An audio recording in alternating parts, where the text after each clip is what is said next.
크리스마스. 주님의 사랑으로 사랑합니다. 하트 그리실까요? 우리 사랑하고 축복합니다. 시작. 사랑하고 축복합니다. 반대편 사람에게도 사랑하고 축복합니다. 오늘은 성탄절이니까 더블로 해야 되겠다. 2배로. 많이 사랑하고 축복합니다. 또 영상으로 예배드리는 우리 성도님들 사랑하고 축복합니다.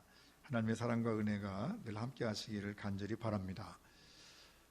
뉴스를 보니까 조계종에서 크리스마스 같이 축하한다고 뭐 조계종 앞에다가 뭘 만들어 놨더라고. 그래서 뭘 만들어 놨나 하고 이렇게 스크린을 보니까 예수님 없더라고.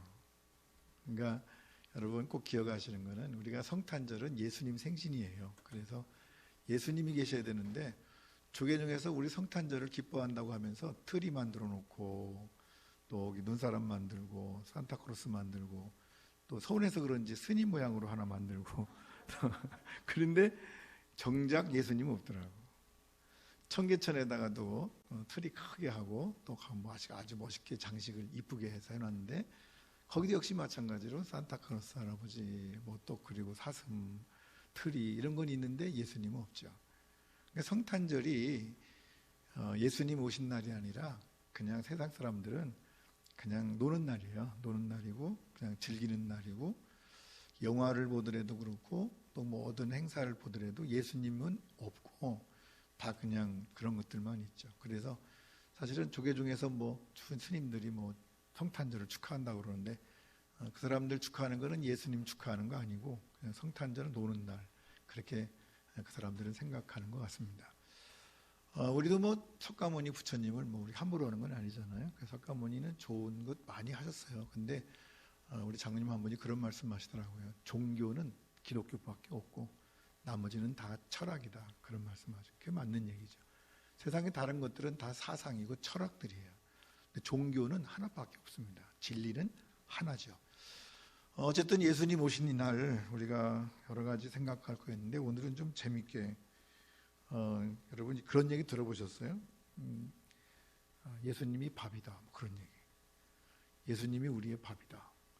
좀 들으면 이상한데 여호수아와 갈렙이 가나안 땅을 정탐할 때 다 돌고 와서 그들은 우리 밥이야. 그랬는데 우리도 마찬가지로 예수님은 우리의 밥이다. 성탄절날 좀 이상한 얘기 같지만 예수님이 우리의 밥인 걸 아십니까? 예수님이 우리의 밥이에요. 성경 말씀 가운데 보니까 예수님께서 말씀하시기를 이렇게 말씀하시죠. 나는 생명의 떡이니 내가 곧 생명의 떡이로다. 떡이라고 하는 말을 영어 성경에는 브레드라고 그래요. 빵이요, 빵. 외국 사람들은 주식이 빵이죠. 우리나라 사람들은 밥 먹는데 사실은 이거를 이제 우리나라식 우리가 해석하면 나는 생명의 밥이다. 예수님 밥이에요. 예수님은 우리의 밥이죠. 자꾸 떡이다 그러니까 여러분 떡 맨날 먹는 거 아니잖아요. 옛날에는 우리 교회는 그래도 떡 자주 먹으니까 그러니까 떡은 그냥 어쩌다 한 번씩 먹는 거니까 가끔은 이렇게 해석 번역해 놓으니까 어떤 생각이 드는 거 아니? 예수님 가끔 먹는 거, 예수님 가끔 만나는 분 이렇게 생각하기가 쉽죠. 그러니까 우리가 이건 좀 바꿨으면 좋겠다는 생각이 저는 개인적으로 그래요. 예수님은 생명의 밥이다. 이렇게. 예수님은 우리의 밥이다. 밥은 안 먹으면 죽거든요. 오늘 말씀 가운데도 보면 베들레헴이라고 하는 말이 나오는데 그 베들레헴이라고 하는 말은 여러 가지로 여러 곳에서 나와요. 오늘 본문에도 있지만 마태복음에도 있고요. 근데 유대 땅 베들레헴아 베들레헴 너는 유대 고을 중에서 가장 작지 아니하도다. 미가 선지가 예언했던 얘기인데 이 베들레헴이라고 하는 말은 영어로 쓰면 이렇게 이제 베들레헴 그렇게 이 벳이라고 하는 말은 집이라고 하는 말이에요. 집. 베델 그러면 하나님의 집. 베델. 베들레헴이라고 하는 말이 빵이라는 뜻이랍니다. 빵이라는 의미가 있어서 이거를 이제 베들레헴 그렇게 하면 이 뜻은 뭐냐면 빵집 그런 거예요. 빵집. 예수님은 어디서 태어나셨다고요? 베들레헴. 그게 무슨 얘기라고요? 빵집. 예수님은요 빵집에서 태어나셨어요. 빵집에서 빵 만들지 뭐. 우리말로 하면 떡집, 우리말로는 밥집. 밥집에서 태어나셔서 예수님 우리의 밥이죠. 밥. 그럼 예수님 어디다 담았죠?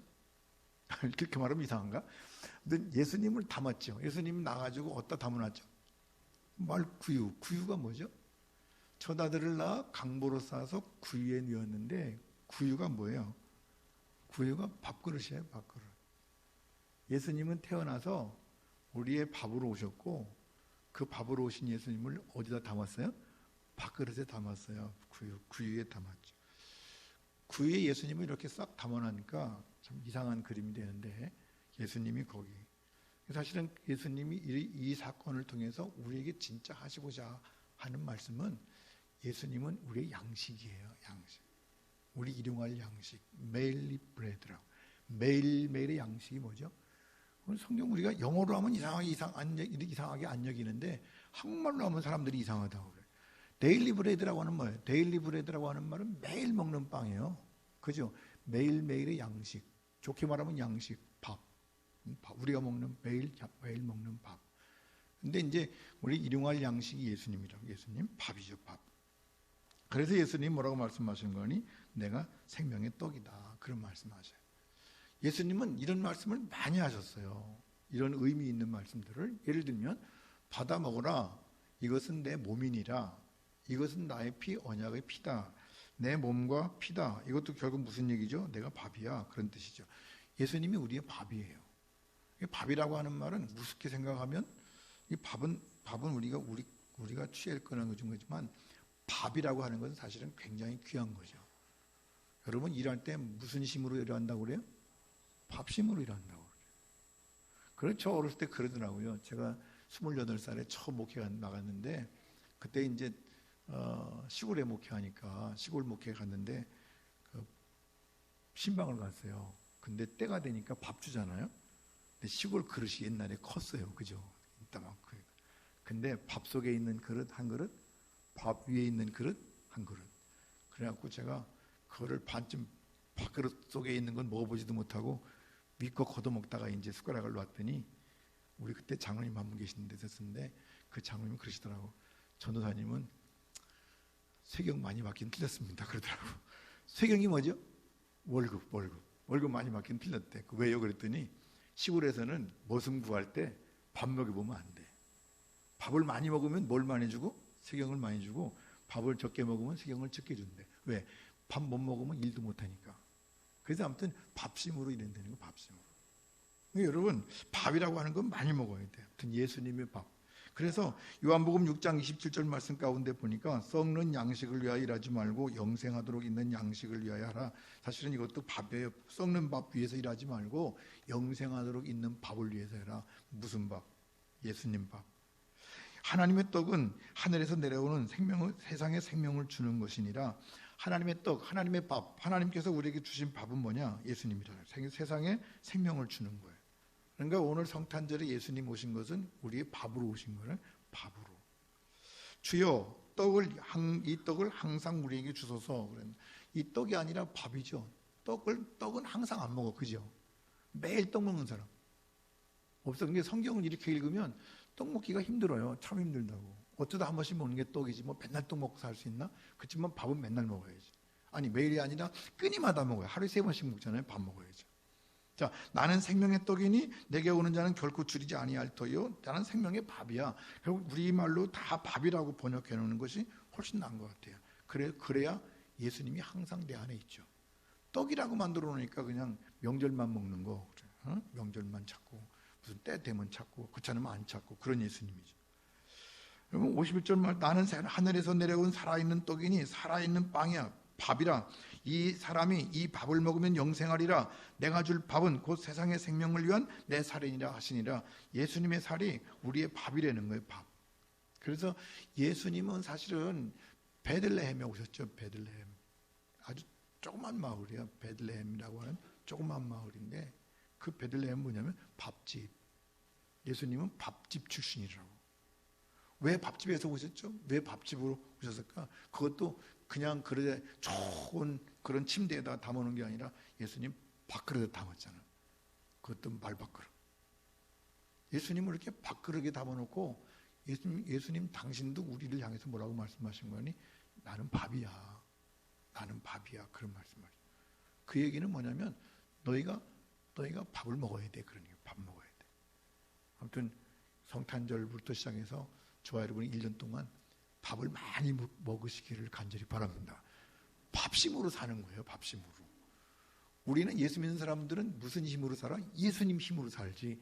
예수님 힘으로 사니까 예수님을 먹고 또 먹고 아침에도 먹고 점심에도 먹고 저녁에도 먹고 아멘 해요. 어떤 사람은 일주일에 한 번만 먹고 어떤 사람은 한 달에 한 번만 먹고 어떤 사람은 1년에 한 번만 먹어. 그러니까 영혼이 힘이 없지.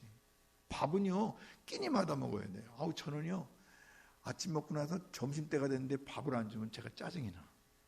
왜 짜증이 나죠? 배고파서. 성경도 그래야 돼. 아침에 성경 보고 또 지내다가 더 예수님 안 만나면 또 짜증이 나고, 그래서 예수님 만나야 되고, 또 좀 있으면 또 예수님 없어진 것 같으면 짜증이 나서 또 예수님 만나야 되고, 이런 삶을 살아야 되는데 사실은 예수님은 아침에 만나고 하루 종일 안 만나고, 그것도 다행이지. 아침 만나고 저녁만 만나도. 어떤 사람은 일주일에 한 번 딱 만나고 일주일 내내 한 번도 안 만나고 그 다음에 와서 만나니까 비리비리 해가지고 신앙생활을 하는 건지 안 하는 건지 모르잖아요. 여러분, 밥그릇 어디다 두죠? 여러분, 밥그릇 어디다 둬요? 주방에 두지. 주방에. 여러분 가만히 봐봐요. 밥그릇하고 여러분하고까지 거리가 얼마나 돼요? 한번 계산해 봤어요? 거실에 앉아가지고 여러분이 밥그릇까지 거리가 얼마나 되는 것 같아요? 요즘에는 거실하고 부엌 붙어 있죠? 아닌가? 저희 집은 거실하고 붙어 있어. 문도 없어. 그냥 거실에서 나가면 그냥 움직이면 거기가 밥이야. 밥은 항상 가까이 있어요. 밥은 항상 가까이. 이게 우리 요즘에 주방 아니에요? 주방? 그래서 그 거실과 사는 공간과 그 밥그릇이 늘 가까이 있다고. 가까이. 그래서 언제든지 가서 밥 먹을 수 있잖아요. 항상 가까이 두는 거죠. 몇 미터 안 돼. 한 2, 3미터밖에 안 되잖아요. 거실이 얼마나 크다 그래도 뭐 얼마나 되겠어요? 100미터도 안 되겠지 뭐. 근데 항상 가까이 두는 거죠. 이 말은 뭐냐면 예수님이 항상 여러분 가까이 계셔야 된다는 사실이에요. 주방에 계시듯. 우리가 거실에 있다가 주방 가서 먹고 물 마시고 또 주방 가서 밥 먹고 주방 가서 밥 먹고 하는 것처럼 예수님이 항상 우리 가운데. 성탄절을 1년에 한 번만 예수님 태어났다고 우리가 예수님 자랑할 게 아니라 늘 예수님이 어디 계신 거니? 여러분이 주방에 계셔야 돼. 주방에. 그래서 그냥 거실에 앉았다가 건수만 있으면 주방 바라보고 뭐 꺼내 먹고 그거 꺼내 먹고 그래. 잘 그래. 그래서 시편 기자는 이렇게 말하죠. 내가 여호와를 항상 내 앞에 모시며 항상 앞에 모신다. 다윗의 시예요. 다윗은 늘 항상 내 앞에 여호와를 모시기 때문에 여호와께서 나의 오른쪽에 계심으로 내가 흔들리지 아니하리로다. 주님과 늘 가까이 있는 삶을 살아가. 내가 주님께 가까이 가서 항상 내 앞에 주님을 모시고 산대. 할렐루야. 그러니까 다윗은 주님이 밥이야.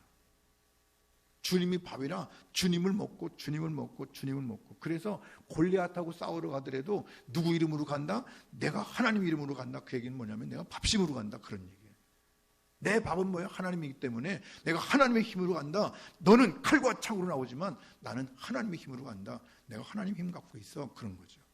그 우리는 하나님으로 살아가는 거예요.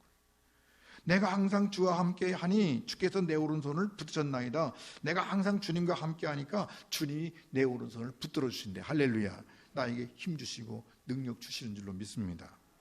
다윗이 그를 가리켜 이르되 내가 항상 내 앞에 계신 주를 배웠으며, 다윗은 내 앞에 계신 주님을 배웠다고 그러잖아요. 나로 요동치 않게 하시기 위하여 그가 내 우편에 계시도다. 그분이 계심으로 내가 흔들리지 않는다. 다른 말로 말하면 나는 밥심으로 산다. 그 말이에요.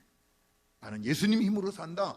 주님의 힘으로 삽니다. 나는 주님이 필요합니다. 주님으로만 살아갑니다. 그런 거죠. 여러분의 밥그릇은 어디 있습니까? 예수님 누구셨던 구유가 멀리 있나요? 우리는 그 밥그릇을 가까이 할 수 있어야 돼요. 예수님을 담았던 밥그릇이 뭐죠? 오늘 우리가 잘 따져보면 예수님 담아놓은 밥그릇은 성경책이에요. 성경책이 항상 내 앞에. 항상 내 앞에. 성경책뿐만 아니라 하나님의 말씀이 항상 내 앞에. 여러분의 핸드폰 속에 손자, 손녀들 사진만 놓지 말고 그 안에 하나님 말씀을 좀 담아놓으시라고. 돌려가면서 읽으시라고 계속. 요즘에 인터넷 보면 하나님 말씀을 이렇게 조각조각 그림으로 적어가지고 조각조각 넣은 것이 얼마나 많은지 몰라요. 제 핸드폰에는 아마 수백 개 있어요. 다 보면서 이렇게 넘기면서. 성경책은 못 봐도 그거 보면은 그림도 나오고 얼마나 좋은지 몰라요. 순간순간 말씀 보고 또 말씀 보고 말씀 보고. 우리는 무슨 힘으로 산다고요? 밥심으로 살죠. 성경 안에, 말씀 안에 예수님 계셔요. 그러니까 우리가 예수님 만나려면, 예수님을 먹으려면 뭘 많이 봐야 돼요? 성경 많이 봐야 돼요. 2022년도에는 여러분 성경을 많이 보시기를 바랍니다. 아주 성경을 좀 갖고 다니면서 성경이 좀 날긋날긋해져야 돼. 뚜껑도 좀 갈고. 저는 이거 뚜껑을 좀 두 번째 간 건데 지금 한 번 떨어져가지고 이게 요새는 뚜껑도 갈아주는 데가 있더라고. 뚜껑 갈고 그리고 안에다가 잔뜩 써놔가지고 날긋날긋하다. 이런 것들이 좋죠. 그래서 성경을 많이 읽고 그 성경을 외우고 그리고 그 성경 속에 살아갈 때 주님 만나고 그래서 그 주님의 힘으로 밥심으로 우리가 살아가는 줄로 믿습니다. 여러분, 주님께서는 우리의 선한 목자가 되셔서 우리를 이끌어 주시고 인도하시는 거예요. 성탄절은 예수님의 생신이니까 우리가 예수님을 기억하고 예수님에 대해 감사하는 것도 좋지만 꼭 기억하셔야 돼요. 예수님이 나의 밥이다. 예수님이 나의 밥이다. 그래서 아침도 먹고 점심도 먹고 저녁도 먹고 또 그 다음 날도 먹고 또 먹고 그러면서 예수 그리스도로 힘입어 우리가 밥심으로 살아가는 것처럼 우리 예수 그리스도의 힘으로 살아갈 수 있는, 그래서 온전한 믿음의 사람으로 우뚝 서서 정말 저 여러분의 삶 속에 주님의 사랑과 은혜가 가득한 하늘나라를 살아가는 복된 삶이 되시기를 간절히 바랍니다. 기도하십시다. 하나님 아버지, 은혜를 진심으로 감사를 드립니다. 저희를 사랑하셔서 높은 하늘을 버리시고 이 땅에 오셨는데 저희들 예수님 어쩌다 한 번씩 만나고 떡이라고 생각하니까 그냥 명절에만 먹고 그리고 말 때가 참 많은데 이제 의미를 좀 바꿔서 예수님이 우리의 밥인 것을 알고 우리는 세상 살아갈 때 밥심으로 살아가는 것처럼 예수님이 우리의 생명의 양식이라 예수님 먹고 살아간다는 사실을 기억하고 더 주님과 함께하며 주님을 먹고 성경 말씀을 보고 그런 가운데 주님을 내 마음속에 모시고 주님과 동행하는 힘 있는, 능력 있는, 승리하는 믿음의 삶을 살아가는 우리 모든 성도들 되게 하여 주시옵소서. 예수님의 이름으로 기도하옵나이다. 아멘. 이 시간에는 성탄 축하 영상을 좀 보겠습니다. 한 20분 될 텐데 영상으로 우리 그동안에는 축하 잔치를 했는데